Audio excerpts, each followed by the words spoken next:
Today, we're going to talk about emotions and health and youth. So we're going to discuss joy today.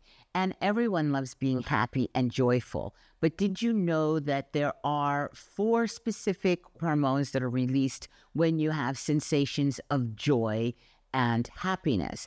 Those hormones that are secreted help rejuvenate the body, help build up the immune system, and more. So let's look at that. There is, first of all, the serotonin. Serotonin helps fight depression. Serotonin helps keep those blue feelings away. So when you have joy, yes, that happy thing makes you happy and you're happy about the happy thing, but chemically, that is going to give you a sustained feeling of goodness to get you over things that are not as pleasant and happy. Dopamine, we know, gives you that feeling of satisfaction. That dopamine that is released when you have joy is a good feeling to keep you feeling self-fulfilled and help you feel good about yourself, lifting your self-esteem, and thereby keeping more negative emotions at bay that we're going to talk about later on, like jealousy. Wow. The endorphins that are released when you have joy actually help you feel less physical pain. So those endorphins are actually kind of like an anesthesia for you so that you can physically feel less pain and less discomfort within your body. So things that help you boost your joy. Of course, top of my list is exercise, Pilates, yes. But you also need to get certain levels of sunlight to help you with that serotonin production. Animals, petting animals, hugging animals, being around animals, unless it's an animal you don't like, I don't know, a snake or a spider that you're fearful of, then no, not that kind of animal. Chocolate, especially the dark chocolate, 300 grams or so, helps you really feel joy, physically, emotionally, and mentally, eating it, and also because of the chemical properties. Science has proven that hugging people lifts and helps you release those 4 good hormones. And of course, music, dancing, and really anything that makes you happy per se. Maybe it's taking a walk in nature. Maybe it's taking the train. Who knows? This is Pilates Master Nikki. You give me joy, and I'll see you in class. Today, we're going to talk about the party pooper, stress. Spit at it. So we all know that stress eats away at you, but not only does it eat away at your health, it eats away at your youth. Because when you're under stress, your body produces 2 hormones in sequence, cortisol, adrenaline, and cortisol. And we know that those are good things to help you in a moment of, danger. But prolonged stress eats away at you because those elevated cortisol levels wreak havoc on the body. The first thing that they do is they suppress the immune system, and the immune system is responsible for cellular regeneration. Oh, the wrinkles, they'll set in post-stress. And of course, the cortisol also increases the level of inflammation in your body. Your heart can have inflammation, your joints can have inflammation, your liver, even the stomach. The stress tends to, and new science has proven that stress physically settles in the body, in the spine, and in the back of the legs. So physically, your body holds the stress there. And so people get the sciatica, they get the low back pain, they get all of these things. And yes, exercise is going to help you. Pilates definitely helps with knee issues, low back issues, and all of that. But a lot of the pain is also attributed to stress and disbalances in your emotional life that then physically manifest themselves. Stress is a big no-no.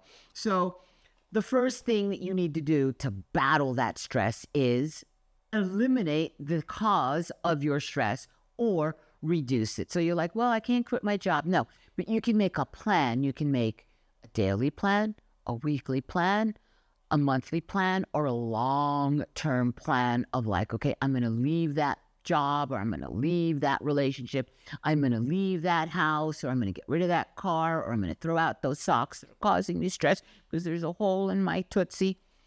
Eating real food, whole food, helps give your body the vitamins and enzymes and minerals it needs to help you battle those horrible cortisol levels. Sleep is important, as is hydration.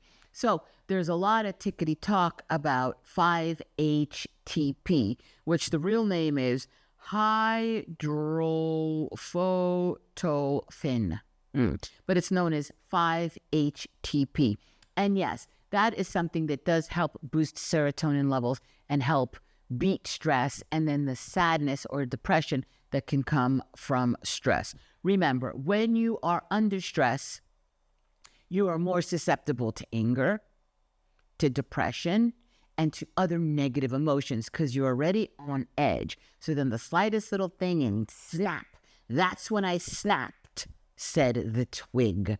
This is Pilates Master Nikki, and exercise is good for stress. I'll see you in class. Today, we're going to talk about my favorite thing other than Pilates, and that is love. Love conquers all. So love, when you have that sensation of love, that releases an amazing hormone known as oxytocin.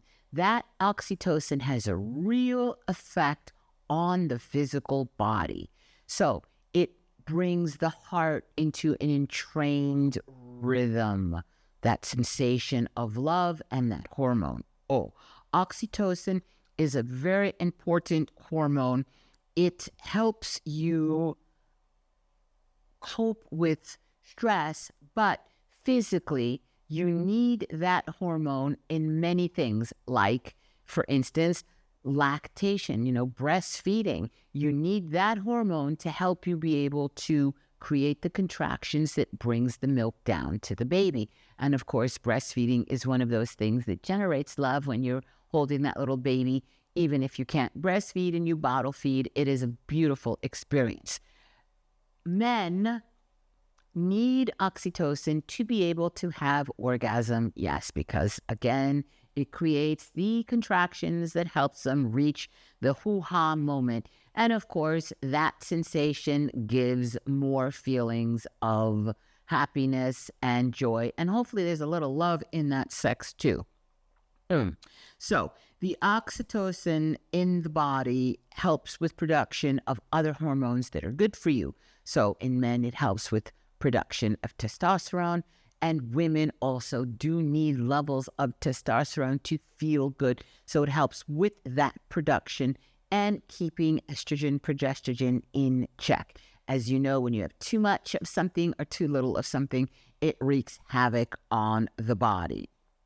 That pre-love, like emotional romantic love, right? That first attraction, when you see that person that you're attracted to, there is a dopamine release, that jolt. And then that will eventually lead you to that other hormone that gets released when you're in love. So that dopamine is that first stage of love when you start to have that attraction. When you have that dopamine release of something that catches your eye about a person, that is your reptilian brain that is driving you toward that person, and it shuts down the reasoning mind for just that moment. And so sometimes you're attracted to someone that is your total opposite, and that is going to create more balance in your life if you can come to a meeting in the middle and always with love.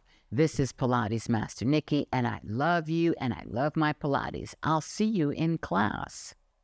Today, as we continue to talk about how emotions can feed your body with youth or rob you and age you prematurely. So we're going to talk about hate.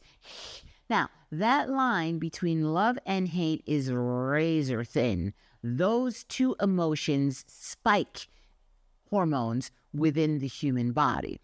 And so it is that fine line, but they're both two extremes of emotions. When you have hate, it floods the body with adrenaline and cortisol because that hate has a little bit of anger in it usually.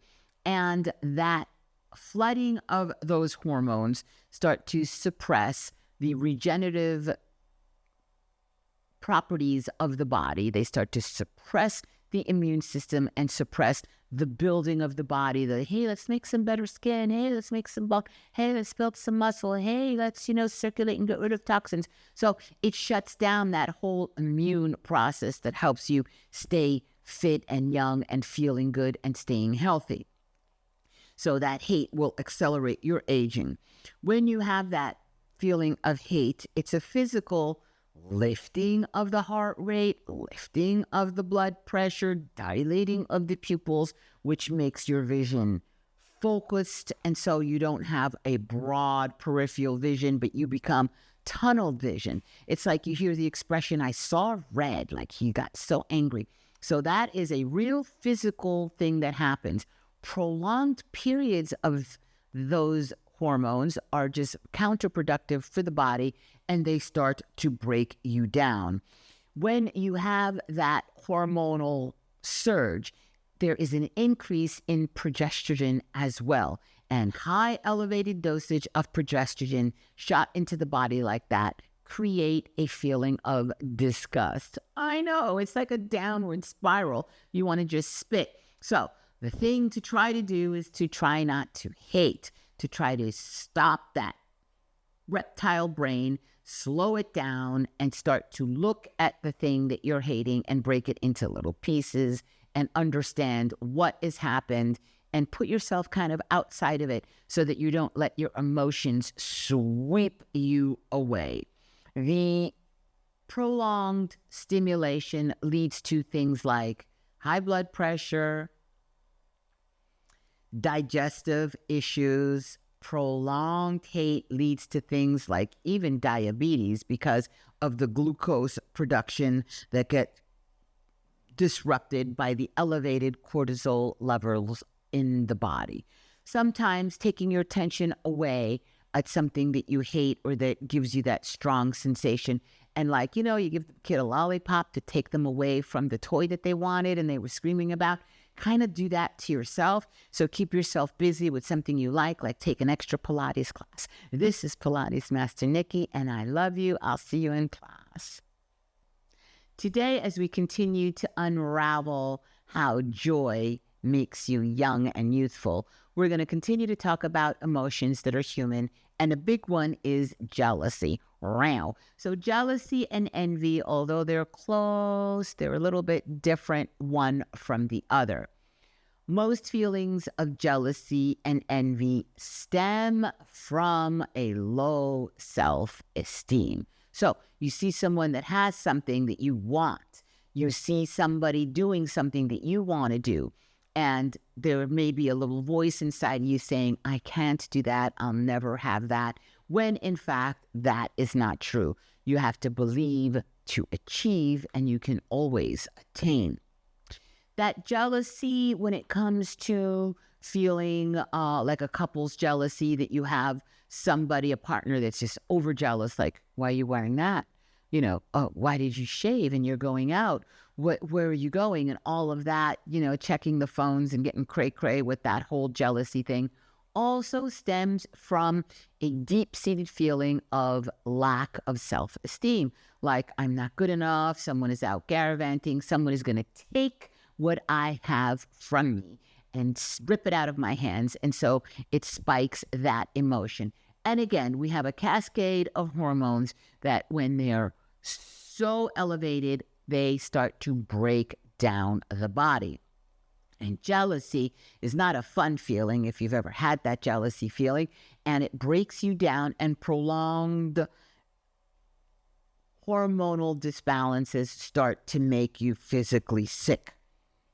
The way that you overcome that is, first of all, breath is important to eradicate the surging that starts in your mind when you start to create one scene after another and you start to build things that don't really exist because of your fear, like, oh my God, I'm going to lose my job. You're jealous of an employee. You're jealous of a sibling. You're jealous of like the dog. I don't know. So the first thing you want to do is you want to create a feeling of well-being. Breathing is something that you can control. So start to just breathe boxes, 4s. Breathing in for 4 counts through the nose, holding the breath for 4, exhaling for 4, and staying without breath for 4, so that you breathe a square or a box. Try that for 4 or 5 times and then increase that digit. And then it's important that you always know that you are fantastic and you're getting more fantasticer. Is that a real word? Yes. And there is always room to grow and improve. And it is not just about getting to where we're going. It is the journey to stop and enjoy the things that you have and always be hopeful for better and more love and joy. This is Pilates Master Nikki, and I'll see you in class. Today, we're going to talk about a strong emotion that can undermine your youth and your health, and that is worry. Worry, worry, worry. Starting to think of things like, what if the wheel flies off the car and I go into the ditch? What if I lose my purse and don't have my credit cards? What if? And you start all of these worrying and creating all these scenarios of things that can happen. Yes, a million things can happen as you go down and step out of your front door. But if you project things that are worrisome, it is a base of fear. And that fear is one of those emotions that, unless it's fear from something like a fire and your body says run, or fear from something that is dangerous for you, yes. Fear of the heat, fear of the fire, all of that, yes. But prolonged fear and prolonged worry are super not good for you. There is a syndrome, and it is called SAD, S-A-D, and it is seasonal affect disorder. A lot of people get that more in the fall, and when they have less time outdoors getting natural light. The natural light, the full spectrum of light, helps you produce serotonin, and those serotonin levels really help calm the worry, calm the anxiety, calm the fear. And so now today, everyone is slathering on a bajillion sunblock. People don't even want to get 2 seconds of sunlight because they're running around like crazy people freaked out about cancer. And while you, yes, melatonin and all of those melanomas that you get on the skin are not happy things, that early morning sunlight or that late afternoon sunlight, just 8 to 10 minutes is going to help you bring up your serotonin levels. Remember, you absorb also through your eyes. So we're out there with the sunglasses on 24/7. You get to where we're going. There is a way to know that you are having extra and excess worry in your life. If you're craving a lot of carbs, if you start to gain excess weight, because again, those excess cortisol levels will pack on the pounds. It's not all beer and pretzels. If you're irritable, if you have feelings of guilt, of things that you did like a bajillion years ago, like, oh my God, I cheated on my 6th grade spelling test, but you know what I'm talking about. Feelings of guilt, feelings of being overwhelmed or hopeless. These are things that are signs of excessive worry. People that already have high levels of stress in their life are more susceptible to fall into the pit of worry. So if you're prepared, if you have knowledge, you have power. So try to reason with all of these little things that start to scare you and cut them down into little pieces as opposed to globbing it all into one ball and it's like this giant monster that's overwhelming to you. Doing things that you enjoy, doing things that make you feel safe, like petting an animal, doing exercise classes, and learning to not dwell on the negative, but think of happy, positive things will help you get over those moments of worry and fear. This is Pilates Master Nikki, and I'll see you in class. Today, we're going to dive into one of the biggest negative emotions out there, the seed of all negativity, and that is fear. The fear creates anger. That fear will create jealousy. That fear will create worry. And that fear will create stress. And so that underlying fear has many nasty little veins that we want to snip in the butt.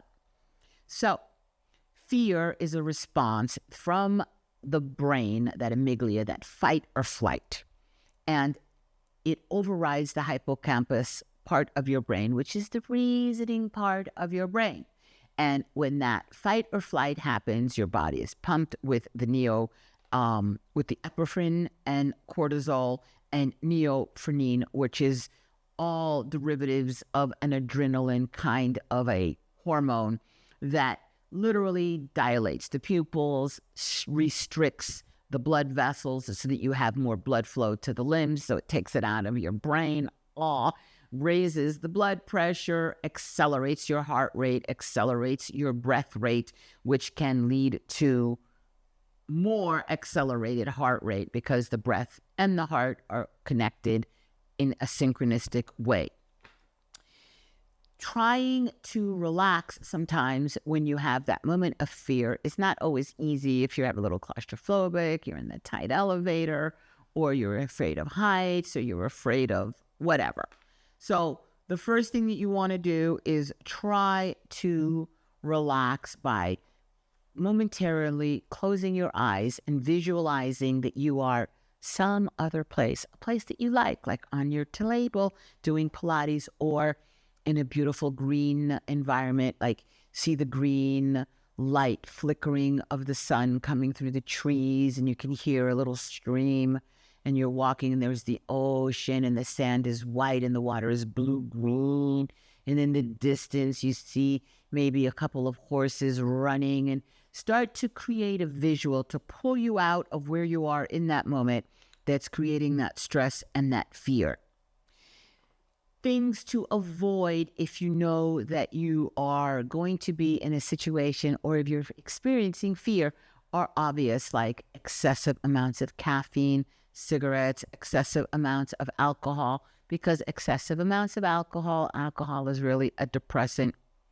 Doing things that you enjoy, like maybe it's a hot bath, maybe it's a walk, maybe it's reading a book. Doing things that stabilize your breathing, things that stabilize your blood sugar. So you want to stay away from those high carbs and those sugary things that that you get that moment of stress. Exercise really helps combat fear and stress and all of those negative emotions, as does meditating. And meditating can be as simple as closing your eyes and pretending for the next 20 seconds that you're a beautiful green leaf on a giant tree and that the wind is just swaying you side to side, and you're on a hill overlooking a beautiful grove of trees, just pretending you're a leaf. So that can be that kind of a meditation. It doesn't have to be a hoochie-coochie new age meditation where you start to feel that you're Buddha's right sandal. The people that use antidepressants, there are antidepressants and they do work. They're known as SSRIs, or selective serotonin reuptake inhibitors. Inhibitors. Can't say that word. So you may know some of them, Zoloft and Prozac. And so maybe you don't take them, but maybe you know someone that does. But I want to explain to you how they work. So inside your brain, there are neuroreceptors, and those neuroreceptors uptake serotonin. They transport that serotonin, which has a calming effect, and then those receptors disappear. They get dismantled. So what the antidepressant does is it singles out, because it just singles out the serotonin receptors. And instead of, after they deliver the serotonin, letting them go to rest, it reuses them again to keep generating serotonin. So it lifts that serotonin level in the brain. And that is what causes that sensation of wellness and happiness. So there are things that you can do to naturally boost your serotonin levels without taking antidepressants or in combination with antidepressants, because it is a real chemical imbalance that causes that fear, that sadness, and all of that. So eating foods that are rich in fish oils, eating high-protein foods like nuts, flax seeds, almonds, fish, eggs, high-protein foods, nuts, and legumes. All of those are things that are going to help you with your serotonin levels. And of course, the sunlight. Just get out of the LEDs and just go stand out in the shade even, so that you can absorb a full spectrum of light. This is Pilates Master Nikki, and I fear when my classes are over, never, because I'm going to see you again in class. Today, we're going to discuss one of those emotions that we all have, and it's not a happy one, and it is anger. So that anger is stimulated by many different things. A lot of times it stems from a self-esteem issue that you feel that you're not good enough, or. So just think of this. You're driving, someone cuts you off, and you're like, hey, you. Instead of for a moment looking at that person and saying, oh my God, that was a little bitty old lady that really didn't see me. Or it could be like a guy rushing to his girlfriend because maybe he had an argument with her. Or maybe it's someone that stayed out late last night because they fell in love and they're rushing to work. And if you knew that situation, that they were cutting you off, but not because of you, because of something else, you would go like, oh, I've been there. Oh, go ahead, dude. Go ahead of me. Or dudess. And it wouldn't upset you. It wouldn't make you angry. Right? Okay, so negative emotions, we all have them. I have them. Anger produces a jolt of too much dopamine. Now, dopamine is also one of the 4 happy hormones, but too much dopamine can create that snap. And that's where that line between love and hate is kind of close, because just the right amount of Goldilocks dopamine is making you feel love and happiness and joy, but too much can flip that switch into anger. There are people that are addicted to that excess dopamine, and they are addicted to anger. Yes, and they're cranky all the time. When you have elevated hormones, let's say elevated levels of testosterone, that can flick you to anger more rapidly than as if your testosterone levels were more stable. Fluctuation in other hormones like perimenopause, menopause, PMS. So there is the level of estrogen and progesterone that when they start to go off balance, put you more on edge, and you will have more susceptibility to a burst of anger than as if your hormones were, stable. You'd get a little bit irritated, but maybe you wouldn't have a burst of anger. Chronic anger leads to all kinds of diseases in the body. It leads to heart issues, circulatory issues, digestive issues, sleep disorders, high blood pressure, and more. So if you see like that you're snapping and reacting, stop for a second and don't punish yourself over it, because it can be a chemical imbalance in your body, that you're going through something hormonally and you're just snapping at everyone around you. So there's all kinds of tests you can do. You can even order them on Amazon, yes. And there's like a saliva test that you spit into this little vial, whatever, how many times a day, and then you mail it off. And they will tell you your hormonal levels, because that saliva test is done at various times over various days, most of the better ones. Or you can go to your doctor and have him test you. A lot of times the blood tests, when they read your level, in that moment, your hormones may not be spiking and they may be stable, but that does not mean that your hormones are in perfect synchronization. So when in doubt, check it out. Things to help with anger are things that keep your brain busy: exercise, reading a book, doing Sudokus, sometimes watching a comedy, watching people laugh, watching things that are going to bring you away from the edge. Maybe going and getting a manicure, pedicure, getting your hair done. Unless they ruin your hair or nails, then there's more anger. But things that are usually dealt with feeling better, walks in nature and animals will help bring you away from the edge. Always make sure that you're getting enough sleep and proper nutrition, because if you're not sleeping and you're cranky and you're not getting enough protein, it will make you crankier. This is Pilates Master Nikki. I've been cranky and I give me a spanky. I'll see you in class.